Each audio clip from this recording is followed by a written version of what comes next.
আমরা পুনরুদ্ধারের লড়াইয়ে ঐক্যবদ্ধ অঙ্গীকারবদ্ধ। আপনাদের সবাই ধন্যবাদ। শহীদ জিয়া অমর হোক, দেশনেত্রী ম্যাডাম খালেদা জিয়া জিন্দাবাদ, তারেক রহমান জিন্দাবাদ। আমাদের মধ্যে স্বাস্থ্য সাংবাদিক ভাইয়ের ডিজিআই মাইক্রোফোন একটি হারিয়ে গিয়েছে, দয়া করে কেউ পেয়ে থাকতে।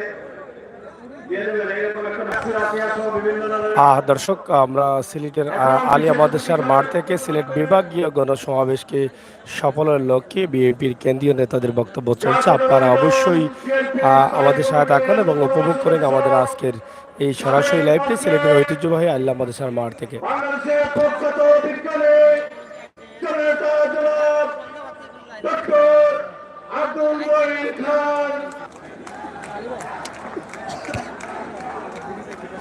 বিসমিল্লাহির রহমানির রহিম।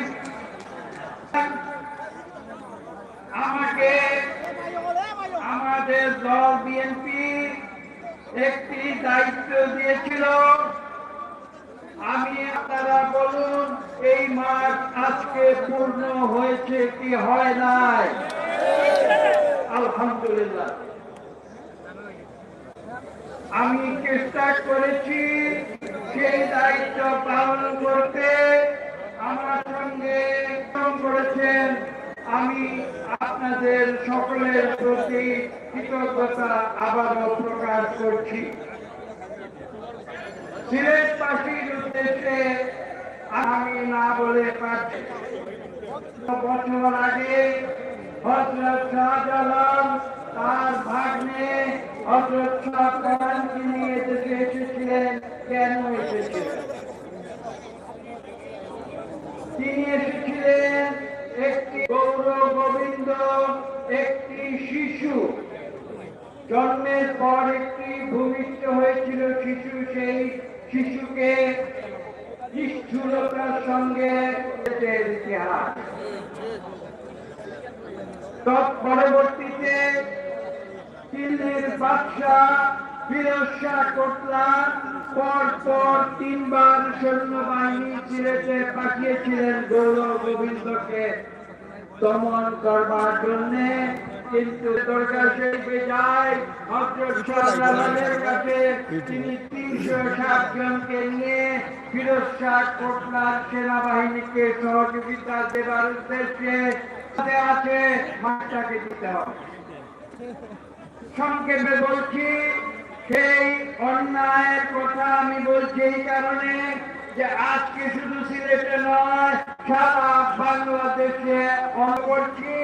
সেই উদ্দেশ্যে আজকে আমরা এখানে সমবেত হয়েছি। আজকে এই মাঠ কানায় কানায় আপনারা পূর্ণ করেছেন। আমরা একটি কথা বলবো, বাংলাদেশে আর কোন অন্যায় চলবে না। বাকশালকে দূর করে এবং যেভাবে দেশনেত্রী বেগম খালেদা জিয়া এদেশে বহুদলীয় সংসদীয় গণতন্ত্র পুনঃপ্রবর্তন করেছিলেন, আজকে আবার সময় এসেছে আমরা এই দেশে পুনরায় আমরা গণতন্ত্র কায়েম করব একটি সুষ্ঠু নিরপেক্ষ নির্বাচনের মাধ্যমে। বিএনপি কোনদিন অন্যায়কে প্রশ্রয় দেয় না। বিএনপি ক্ষমতায় এসে এদেশে আপনারা একটু আগে শুনেছেন ঘুষ দুর্নীতি মুক্ত একটি সমাজ। জাতীয় স্থায়ী কমিটির অন্যতম সদস্য সাবেক মন্ত্রী বাংলাদেশ জাতীয়তাবাদী দলের দুঃসময়ের কাণ্ডারে জননেতা বাবু গয়েশ্বরচন্দ্র রায় বক্তব্য নিয়ে আসছেন। জননেতা বাবু গয়েশ্বরচন্দ্র রায়।